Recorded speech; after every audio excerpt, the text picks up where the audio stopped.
Hey folks, welcome back. It's Lucid and we're jumping back into the series Your Dreams, My Memes. Sorry for the delay in the uploads. Hopefully we get back to a regular schedule here on out. Let's go. So we'll start by looking at the Tirnanog Resistance Army and see how they're doing. Will they... Oh, this is their throne.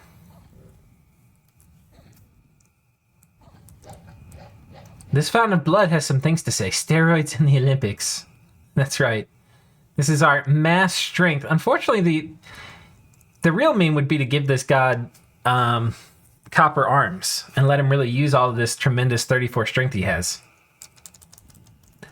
So the god has claimed back the cap, but it appears this is also the last turn that Tirnanog was alive. Because... well, I'm not sure why. Oh, here it is. We got a battle in the last fort of Tirnanog. And we've got a bunch of elves that have fear and awe, presumably if the god's back, yeah.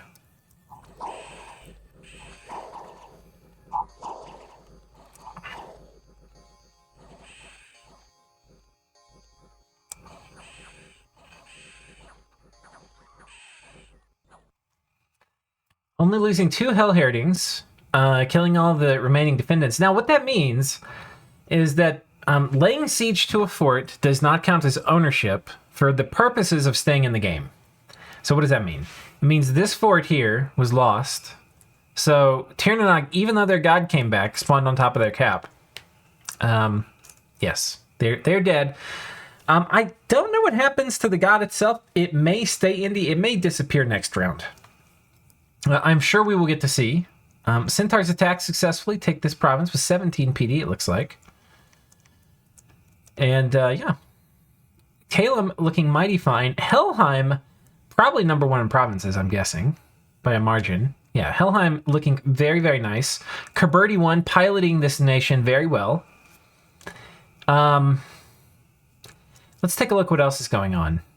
Oh my goodness. So we have Tianchi attacking Lanka here. With a small thug squad.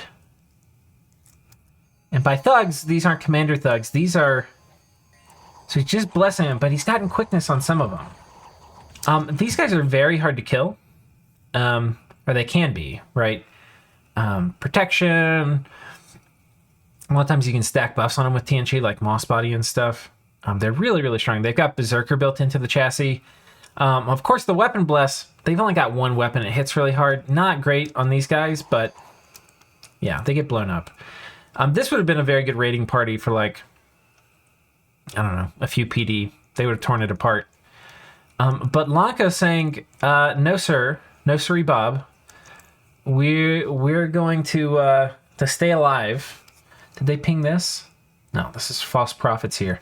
But they've just been on the back foot. They've just been getting cycle charged by people. So Ulm, having suffered a great defeat, doesn't appear to be really in any existential threat. Looks like they're going to get a chance to rebuild and maybe go after Lanka, or potentially they could make a play at Baratos too if they liked. So they could go on, yeah, Baratos or, you know, Lanka again, or Abyssia. They have a bunch of options. But they're also really militarily depleted. If we look at their score graph for army size, they are quite low. You know, they're not down here, but they're pretty low. So that's that. Do we have any more kind of cool battles here? Ooh, Pangea with their god coming out. I believe this was summoned back again. Oh no, Barbs. At least they have Fog Warriors. Oh my god.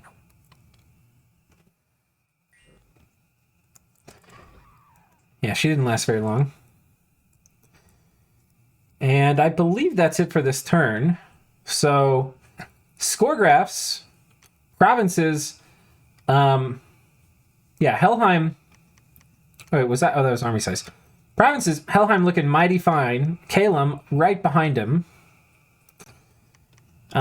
We have Baratos on the rise, and we have TNG on the rise.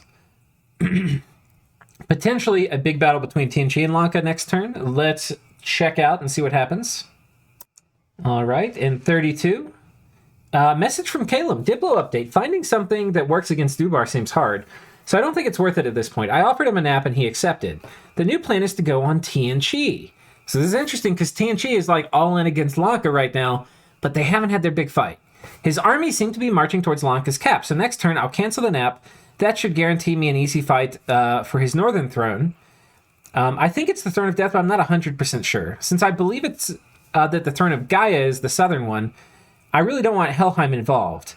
But I also don't want to backstab. I also don't want him to backstab me in the case TNC asks for help. So I'll have to drop some hints so he doesn't feel like I left him out of the loop in case TNC asks for him to help. It might be better to just invite him to the war, but I feel like being greedy here, so I might regret this decision later. Yeah, I mean, Caelum's in a really good position, but so is Helheim, so I'd be very careful about inviting Helheim into the war. But I'd also be really scared about being a position 1 bird. I think you have to be very careful with birds in position 1 in your game, even more than elves. I think, like, elves are sneaky, but they can, like, their stuff a lot of times takes, not always, because they can magic phase attack, but a lot of times it takes, like, you know, sneaking around, like, preparation. They can sneak, but they can't move as far. And birds usually can storm forts faster, they move farther. Things can just go sideways with birds a lot faster. All right. For honor and glory, we make our last stand. Hallelujah! It's been an honor to play. Sergeant Flintlock, signing out. From Ubar, siege. We've started to destroy the gate, but work is going very slowly. We need more men and much more time to succeed. We've started to destroy the gate, but work is going very slowly. We need more men and much more time to succeed. We have started to destroy the gate. Okay.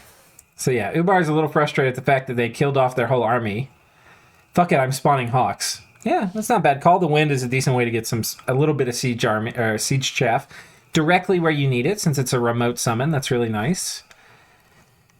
We have TNC marching in towards Lanka. I guess we'll start here. So this is the main TNC army, and it moved here. And a smaller army moved here and caught a small squad of counter raiders. These were guys basically that were going to be set up to deal with more of that light raiding that TNC had been using before. But as we can see, they kind of run off here. I think the commander might have routed, and then these guys left. So not really horrible. I mean, this was a mercenary company here for TNC. Not horrible for Lanka. The mage, and then a lot of the Ganas probably survived as well. This is the main army moving out.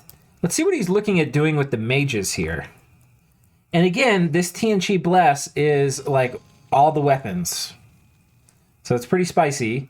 For the mages, he's got a few Celestial Masters. This one's certainly going to do anti-magic or something, which is going to be really nice. This is great preparation for a war with Lanka, who has Blood Vengeance. So that's really good.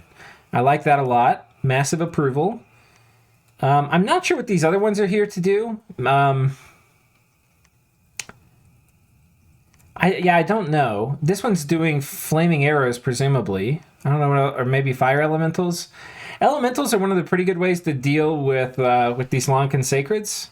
I can't remember if I gave them fire resistance. Let's see. Because they have fire shield, they probably don't. Yeah, so fire elementals would do really well. They don't have to worry about the fire shield. The Blood Vengeance is a little whatever. They have pretty good MR, so especially fire elementals with anti-magic on them, they'll basically ignore this.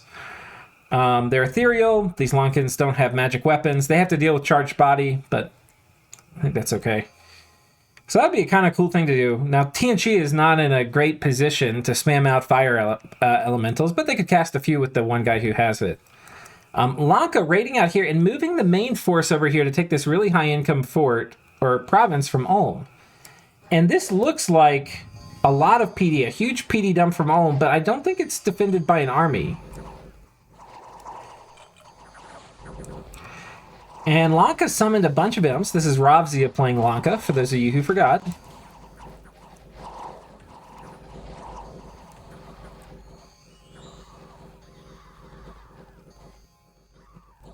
So reasonably effective here. So, the Butcher's Ledger here. There were, in fact, some mages here. There were a few antlered shaman, and these are pretty important cap-onlys. And then 3 Shaman. So this actually was a pretty significant loss. It makes sense. This is kind of one of the problems with PD dumps, is once you've made them, like this is a 40 PD dump, it's a huge amount of gold outlay. In this case, it's protecting a nice province. So you want to defend it. You don't want to leave it undefended. The problem then is sometimes you end up throwing good money after bad, because it's really hard to have static defenses that work. So, this would have been great for repelling like a small Lankan raid, right? And the mages that were left here really would amp up the province defense, cast Strength of Giants on them, Legions of Steel, make them better. But then, as we're seeing, the problem is that, if Lanka brings a Doom stack, then you're just kind of SOL. So Lanka's taken this, but unfortunately their cap's in jeopardy. So they have to make a decision. Do they defend their cap, which I think they kind of have to? But I think the optimal move for TNG is probably move around, right? Or they could try to consolidate. But TNG's also going to be getting an existential nap-ending message from Caelum. And it's going to be very hard for him to get things back in place in time to deal with this. He would need to start leaving now. If he goes on top of Lanka's cap, it's going to be too late. In fact, it's going to be very hard for him to defend his cap if he moves out on Lanka's cap this turn, right? So he needs to turn around now, otherwise he's going to lose everything.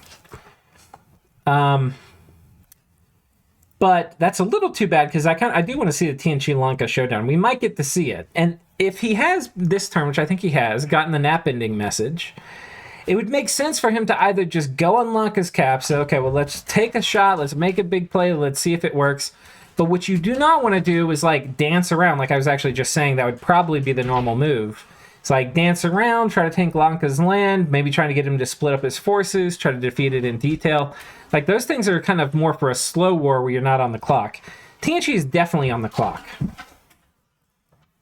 Baratos, they have successfully taken Pangea stuff. They have stormed this fort too, so I believe we have Pangea out of the game.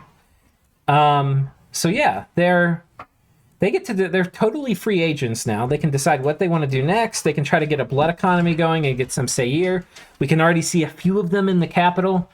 Or we could see them kind of, Caelum's playing really aggressive, all gas, no brakes, and we could see if they do the same. Baratos, of course, with the Ethereal Fire Shield build. Kaz playing as Jin.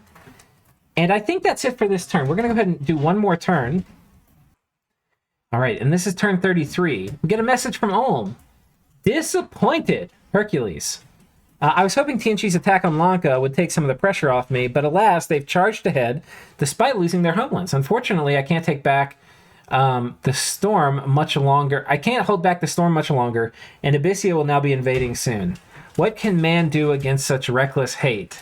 This is indeed a question for the philosophers among us. And it's going to be, on one hand, so Abyssia's build is tons of HP, and then they have a fire shield. I think it, as good as anything, Ulm stuff is going to two-hit kill them, but I still don't think it trades really well. Like, the main thing is not that Abyssia has a great bless. It's just the Abyssian Sacreds are way better than the Ulm Sacreds. Message from Caelum. I found a Magus Temple, and since it comes with the lab, I can actually use it.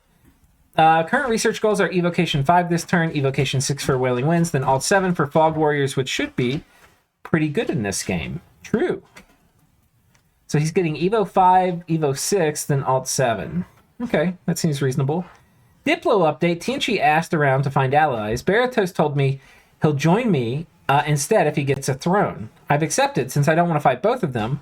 That means he gets the throne of Gaia. I guess I'll have to share my cake. Yeah, this is a great deal for Caelum. He's not empowering Helheim, and he's getting an ally in the war with TNG. So, and Baratos actually could use a bit more land. So Baratos is probably position 3, maybe position 4. So him teaming up with Caelum, they'll probably both move pretty close to position 1 with this. Message from Ubar. All right, turn 32, time to get my second fort going. Hinam has a nice one here. I might just borrow it for Ubar things. Let's see if there's some cool battles. We have Baratos moving on one of the thrones here. With a very small crew, including some Sayer, a lot of animals, some imps. Fire Shield is very good against these like boars and stuff because they've got low length attacks and no fire resistance. And then of course they all do non-magical damage. So yeah, this is a pretty strong bless here in this sort of scenario. Oh, they're going to even get to snipe some of these guys. There may have been some gear. We can go back and check, see if there was gear on the Pretender dude. Cornucopia, so he might have snagged that. That would be really nice. So, very nice. For the small loss of 2 Sayer and 2 Colossi Warrior, they clear a 300-person throne. No fancy magic. All bless. I take full credit for this. Baratos going on yet another throne. We'll have to see what thrones they get. We'll probably start with Baratos after we're done making sure we don't miss any important battles. So this is Barbs, much more dangerous. But Ethereal's very good against Barbs. And Fire Shield's not bad either. So much heavier losses, lost 7. But took all these guys out as well. Kills some of those guys. And oh my god, it looks like TNG said, fuck it, we're going on the cap. And Lanka has said, all right, we will answer thee. And he's been patrolling with his god, who has all sorts of things. There's a bunch of blood slaves around. We've got a line of Ghana in the front, with a bit of Solus out in front of that. And what looks to be about like 40 or maybe 50, probably 40 Sacreds. And then the whole research core. So presumably we're going to see a lot of imps. TNG we know is going to be doing anti-magic, which is going to help with Blood Vengeance. Okay, a lot of imps coming down, and that's going to be pretty good against all these archers that TNG's bringing.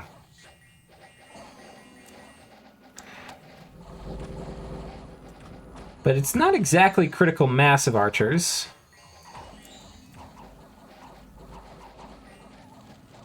The flaming arrow is coming out, definitely doing some damage. Every time you see a Sacred get hit, you'll see a little red line shoot back across the field. You can see several of them popping up here. I'll zoom in.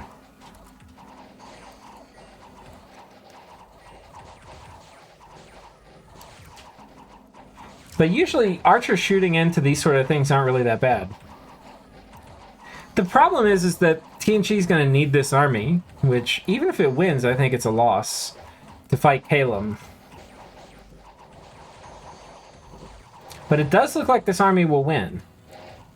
So I think this is one of the things where TNG looks like they've made a strategically correct calculation, or a tactically correct calculation. Like, they identified that this army would beat Lanka even if Lanka all-inned. And having even 100 units left over to finish the siege and to knock Lanka out and to get another cap, I think this would be worth it. Strategically, though, it's a problem in that, well, let's look at it. They've got this. Like, look at the TNG army graph, right? And, right, so they've lost a third or more than that of their army, and they're about to be entering a 2v1 against birds. It's about to be very, very dire for TNG. So, very well scripted, or nicely scripted battle. A lot of the things they lost, they didn't even really care about, like the ghouls they didn't care about. They lost a lot of the archers and the spearmen and the Veti. Of the units they cared about, okay, now they did lose all the warriors of the 5 elements. But what did they not lose? They didn't lose all the archers. Okay, so they lost a lot of the stuff they cared about. Shit. Yeah, it's going to be a hard time for TNG now. Which is a little unfortunate. I was wanting to see more of the things, but I just don't. I think they're actually. I think this victory has cost them the game. Yeah. So we'll see. Ooh, it looks like we have our first fort storming in Ubar. So he's sending. There's a few brave souls in here. Some of these ogres, which are summoned to siege defense. This guy does summon earth power. Stone skin, some lesser earth elementals before he gets chewed up. Yeah, Hinam, going conjuration is actually not that bad for Hinam.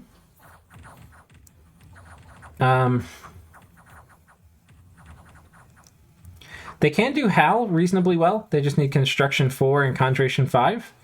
And they can do Howl. They can do almost all the elementals. They can do a lot of things. But yeah, okay. So Baratos, they've gotten this throne, the Throne of Water. So that's going to be a ton of stats to their already very nice sacreds. A very big deal. They've already got this one, the Throne of Gaia. Oh, this is a Tianchi throne they're going to be getting. That will certainly help them with their... Oh no, they've actually got growth already. Oh, presumably he gets this throne. So he's going to get this throne and this throne? And Caelum's going to come get the other ones, I'm guessing? What thrones did he get this turn? He got this one, the outer throne, which is going to give him some magic, which he already has. What was the other throne he got this turn? This one. Throne of Water and the Throne of Magic are the outer throne. Okay. Throne of Water is a really nice pickup for him. This one's a little less important. But still really nice. Baratos, charging ahead. Oh, actually stable on provinces. Abyssia this turn looks like they've been... Is that Abyssia? Yeah, Abyssia is making plays. Let's go see what happens. So Abyssia has attacked Ulm. I thought from Ulm's message we'd have to wait a few turns. But it looks like he's rolling out. Wait, how did he gain so much territory? He just took one? It looked like he gained a lot of provinces. Okay, I guess this is just one. Yeah, I mean, the Abyssia position all of a sudden looking pretty good. Here she's got a lot of slingers. Ulm doesn't really tend to have a ton of shields. And then some Abyssian infantry. I don't see the burning ones stack. Maybe he didn't make them, which would be a mistake, because you look at his bless, and you're thinking, like, okay, I don't really need to make a ton of these. Lucid gave me a kind of shit bless. Like, you're like, okay, well, that guy's diseased. But this guy, he's like, okay, well, we're larger, we got a bunch of bonus hit points. Maybe they're not really worth it. These guys are worth it without a bless. Let me just put that out there. They're really, really good sacreds. But he's got regen on the way. I don't know if there's a way to look at the pretender titles and figure it out, but hopefully he does figure it out, because he wants to be making burning ones. And I see a lot of chaff. Slingers, wolves. I don't see... And he wants to kill Ulm. I want to see a stack of like 60 burning ones, at least. Where are they at?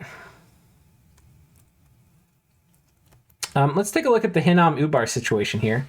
So he took this fort and has moved a bunch of the siegers on top of this fort, which he's slowly chipping through. This palisade, not yet cracked.